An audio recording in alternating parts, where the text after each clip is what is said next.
Salut à tous, bienvenue sur Bike Live. Aujourd'hui, on a la chance d'être avec Ben et Brooke McDonald, alias Bulldog.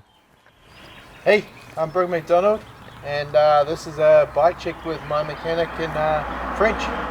Les deux oiseaux partent faire un tour d'enduro et nous, on vous présente son vélo de race.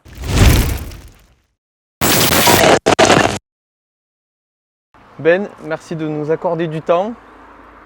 Présente-toi rapidement. Moi, je te connaissais quand j'étais tout minot en descente. Tu fais la mécanique pour les pilotes pro depuis un bon moment. Ouais, exactement. Du coup, pas mal d'années là maintenant sur les Coupes du Monde. J'ai commencé il y a un moment, quand tu étais tout minot justement, chez Sun. De chez Sun, on est passé chez Scott pour 7 années, mécano avec Brendan, puis les grandes époques de Florian Pugin aussi. Et là maintenant, c'est ma 4e année chef mécano chez Mandraker. Et essentiellement mécano de Brooke, donc très intéressant, c'est assez gros beau challenge, surtout après ce qui s'est passé là il y a maintenant 2 ans, on revient avec un gars vraiment en forme là. On n'a pas besoin de le présenter. Je pense pas, non, c'est plutôt le mec qui fait mal aux pierres que les pierres lui font mal, on va dire. Bon, tu nous as amené une belle machine, une nouveauté de l'année. On a de la chance de l'avoir en exclu, c'est cool. C'est ça, je pense que vous êtes même les premiers à faire le bike check. Une première pour moi aussi en français, c'est assez rigolo. Donc du coup, Mandraker vient de nous sortir un vélo de DH, donc tout carbone. Ça y est, finalement, là, c'est l'aboutissement. On avait l'année dernière une évolution en alu. Et là, on a fait le grand pas, vélo tout en carbone, donc jusqu'au Link. Donc sur l'esprit Mandraker. Donc géométrie forward, donc un tube assez long, système 0 de suspension. C'est un vélo qui est vraiment bien, vraiment orienté race pour les racers. Donc là, sur le modèle qu'on a ici, Brooke roule sur un vélo en taille L, donc vraiment type race. C'est pour les gars qui seraient un petit peu plus bike park, on prendrait plutôt une taille en dessous. Brooke fait à peu près ma taille, 1m74-75. Là, comme ça met du gaz, il faut des vélos un peu plus longs. Stable. Le cadre, on voit que le dessin n'a pas changé. Est-ce que tu peux nous dire les modifications qui ont été apportées cette année, peut-être sur les angles de direction? Au niveau des angles, en fait, on est arrivé sur quelque chose de à peu près, on va dire, idéal en termes de race. On est sur un angle à 63, on a une hauteur de boîtier aux alentours, donc tout dépend un petit peu les tailles de roue, parce qu'on peut l'avoir soit en 29 comme Brooke, soit avec une roue arrière de 27, donc avec un triangle arrière dédié. D'accord. Donc on a des angles, des hauteurs de boîtier qui varient entre 348 et 352 de mémoire à peu près. Donc là on est sur du 300 normalement, 348 hauteurs de boîtier, 63 d'angle. Pour un chiffre, pour les mecs qui aiment bien un peu les chiffres, donc le front center qui part du bébé là à peu près à l'axe devant, chez Brooke on est à 839, 840, grosso là elle a pris sur les parkings. 450 de longueur de base. Donc c'est pareil, ça on a fait beaucoup de tests, on a tout essayé et puis il s'avère que c'est chez nous en tout cas et pour nos riders la longueur de base qui est à peu près idéale. Est-ce qu'elle est ajustable? Elle est ajustable, donc on peut aller de 445 à 455, donc de tous les 5 mm. Donc qui est quand même, on sent vraiment la différence même à 5 mm, ça peut paraître pas beaucoup mais ça l'est vraiment beaucoup chez nous quoi. Ça c'est ce qu'il y en est pour le cadre. Là un nouveau design carbone on peut voir, là ils ont fait une toute nouvelle un petit peu lumière donc c'est assez joli. Un petit garde-boue qui est finalement à arrivé, qui permet de protéger la morteau parce que ça avait tendance à charger un peu. Surtout l'année dernière vu les courses sous la pluie. L'année dernière, c'était difficile, très difficile. On a passé plus de temps au Karcher, je pense, à démonter les vélos qu'à juste faire des contrôles de vis. C'est toutes les courses, tous les jours, les vélos étaient démontés. Du coup, en termes de poids, le carbone, par rapport à l'ancienne version, il y a quand même un changement, j'imagine? Pour être honnête, je ne l'ai pas encore mis sur la balance. Donc là, en comparaison pure, avec des chiffres, je ne peux pas le dire, mais juste comme ça, là, à le manipuler, oui, on a gagné du poids, c'est clair. Clairement, on a gagné du poids. Donc, c'est bien. Est-ce que c'est parfait? Ça va être encore à développer, mais ouais, on est vraiment sur quelque chose de plus léger. Donc, je pense que les riders vont l'apprécier parce que ce sera moins lourd à bouger. Niveau dynamisme peut-être et rigidité aussi. Absolument. Ça apporter, là, le gros avantage, c'est qu'on a un vélo qui sera beaucoup plus réactif. Rouille 13, les LG1 Race DH, agréable surprise. quelque chose, j'avais un petit peu d'appréhension, mais qui finalement sont extraordinaires. Solidité. Rigidité, c'est assez rigide, mais pas trop non plus. Donc après, nous, on joue aussi, parce que la rigidité, c'est bien jusqu'à un certain point, et les roues, c'est ce qui fait le contact entre le vélo et le sol. Et il faut qu'on arrive à garder un petit peu quand même de contrôle, et on garde le contrôle avec un petit peu le flex, justement. Donc c'est un super compromis, et c'est surtout pour moi, mécano et mes autres mécanos, un bonheur de bosser avec ça, parce que c'est super costaud, on n'a pas de soucis. Je vois que vous êtes sur des Michelin qui n'ont pas le petit logo jaune. C'est des protos ou c'est une version custom? Petite nouveauté, non, il y a eu pas mal d'échos, les gens n'étaient pas super fans des couleurs race de chez Michelin, les vraies couleurs d'antan d'origine, et ils ont voulu faire quelque chose d'un petit peu plus sobre et discret. D'actualité. Voilà, donc du coup, on est sur des beaux petits labels noirs et gris qui passent partout pour tout le monde, qui vont être un petit peu plus, je pense, acceptés. Sinon, ça ne change rien. Le pneu reste exactement le même. On est sur des mêmes gommes, on est sur tout pareil.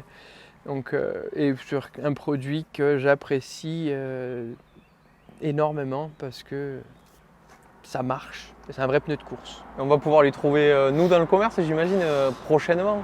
C'est prévu. De ce que j'ai entendu, il y aura les deux possibilités encore, le jaune et bleu, et normalement prévu d'avoir aussi du gris et noir dans le commerce. Donc, moi, c'est pas mon boulot. Donc, il faudra rester, je pense, connecté, mais ça va être la possibilité, oui.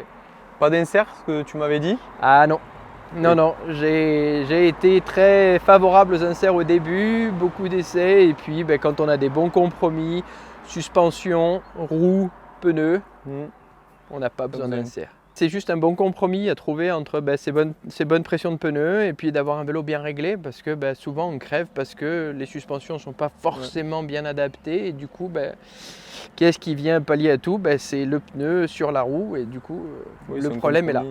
Pour rebondir, les pressions qu'il utilise, et tu blesses, j'imagine, avec du préventif. Ah, ça, tu blesses un vrai. Moi, pour rien au monde, je reviendrai avec des chambres air, même pas sur la route. Donc, oui, on roule, tu blesses. On a du préventif, très bon préventif d'ailleurs. Et en termes de pression, tout le monde va s'attendre à des gros chiffres. Non, pas du tout. Brooke fait à peu près 85 kg. Et on roule avec 21 PSI à l'avant et 23 PSI à l'arrière, et ça varie en 0,5 voire 1 PSI plus ou moins, ça dépend un peu les pistes, ce qui est vraiment des pressions assez faibles. Souvent les gens sont surpris quand on leur dit aux pressions auxquelles on roule, et on n'a pas de problème. On passe aux suspensions. Classique, série, rien de spécial. On est presque logé à la même enseigne que le client lambda, si je peux dire ça. Débattement classique 200, j'imagine? Oui, on est à 200. Il y a eu des essais faits avec Laurie, avec ses tailles de cadre. Il a essayé 190, mais à chaque fois, on revient sur du 200. Et en général, en Coupe du Monde, c'est rare que ça roule en moins de 200 mm. C'est classique, vraiment. Il n'y a pas d'autre vraie option, je pense, en termes de compétition. On est sur du ressort. Pourquoi ce choix par rapport à de l'air, par exemple? Un amorto à ressort reste un amorto à ressort. La différence entre le ressort et l'air, il est flagrant. C'est surtout, dans un premier temps, c'est le terme de confort. D'accord. Et un amorto à ressort, c'est plus sensible, c'est un petit peu plus réactif, ça marche un petit peu mieux, alors que l'amorto à air a tendance à être un petit peu plus ferme, un petit peu plus... Il y a beaucoup plus de progressivité avec de l'air. Donc, on va dire pareil, en fonction du terrain, on jouera plus ou moins ressort ou air. Ici, c'était clair et net, on est resté sur un ressort. Donc, certes, un gros ressort, parce qu'on est sur le plus gros de la gamme, là, dans cette taille-là, on est sur du 600. Encore une fois. Ouais, c'est ferme. Hein. C'est un bulldog, quoi. On n'est pas là que pour acheter du terrain quand on fait du vélo, donc, mais ouais. C'est prévu, là j'attends justement des ressorts, des amortisseurs à air pour, en fonction des terrains, pour avoir quelque chose qui soit peut-être beaucoup plus progressif, où on a un petit peu moins besoin d'être très souple et très confortable en début de course, parce que selon les pistes, on n'a pas les mêmes demandes, donc on saura s'adapter en fonction des événements. 90% du temps, c'est le meilleur setup. Un ressort, ça marche toujours bien. Donc pas hésiter à prendre, il faut bien faire ses sags surtout, et puis bien faire ses réglages. Et le ressort restera à mon avis, et de ce qu'on voit sur le circuit, le meilleur compromis en termes de course et de roulage en général. Il y a moins de variation aussi peut-être entre le haut de la piste et le bas sur des longues pistes où ça va chauffer sur l'air? Oui, complètement. C'est là où l'air aura tendance à chauffer et à prendre beaucoup plus de place par l'effet. Le ressort sera beaucoup plus, c'est constant et on aura quasiment le même fonctionnement du D'accord. début à la fin. Ça, c'est clair et net. Donc, ouais, très intéressant. Et pareil, comme la fourche, on est sur du 200 mm de débattement. Ok, les offsets par contre, on voit qu'il y a Alors- du boulot dessus. Il y a pas mal de boulot. Ouais. Là, on sort juste de 2 jours de tests avec Brooke. Où on a fait pas mal d'essais justement avec des offsets. Donc Fox propose donc ça pareil dans le commerce où on peut les acheter en aftermarket. D'origine, cette fourche arrive avec du 52 mm d'offset et il y a des options avec 56 ou 48. Et hier, grosse séance et il s'avère qu'on préfère l'offset le plus court aujourd'hui. Donc c'est pas que le feeling du rider, c'est aussi le chrono. Donc le chrono nous a bien montré que c'était aujourd'hui, au moins pour hier, la meilleure des recettes. Donc je pense qu'on risque de voyager avec plusieurs offsets en fonction des événements pour adapter. Et très très intéressant. Donc là, ouais, on est vraiment sur l'offset le plus court proposé chez Fox. Quitte à faire des testings sur les entraînements des courses pour adapter, j'imagine. Ça toujours, de Ok. toute façon, on a assez de temps quand même pour faire ce genre de changement et un changement de thé. Hier, j'ai regardé approximativement, en prenant mon temps, c'est 10 minutes. Un peu rush en Coupe du Monde, je pense qu'en l'espace de 5-6 minutes, ça s'est changé. Le pit Quand, stop. quand on est dedans et qu'on n'en a qu'un à s'occuper, on ne réfléchit pas trop. L'espace de 5 minutes, je pense que les thés sont changés, il n'y a pas de souci, donc c'est vite fait, quoi. D'accord. J'ai vu l'intégration aussi des protections. Oui. T'as vu sur le cadre. Ouais, là ils ont intégré ça. Donc ça risque d'arriver avec un petit peu plus épaisse là, parce que là on est sur vraiment les premiers effets, mais ça donne un bel aspect au vélo et ça donne aussi l'avant de la fourche un petit peu plus fluide, c'est assez sympa. Poste de pilotage, hein. Shimano XTR pour le freinage. Disque en 203, classique pareil, donc c'est les Ice Tech de chez Shimano, donc les disques en sandwich avec la couche à lui au milieu là, qui permettent de refroidir un petit peu plus vite. Frein XTR. C'est une histoire de préférence au niveau du feeling, du toucher. D'accord. Voilà, on a fait pas mal de tests entre le Saint et l'XTR et là c'est vraiment très personnel. Les freins c'est quelque chose de très personnel. Pareil, les réglages, tout. Oui, sur la hauteur. Des riders vont les avoir exactement à la même hauteur, la même distance d'éloignement, tout ça. Certains, genre Brooke par exemple, il y a un léger décalage entre l'avant et l'arrière.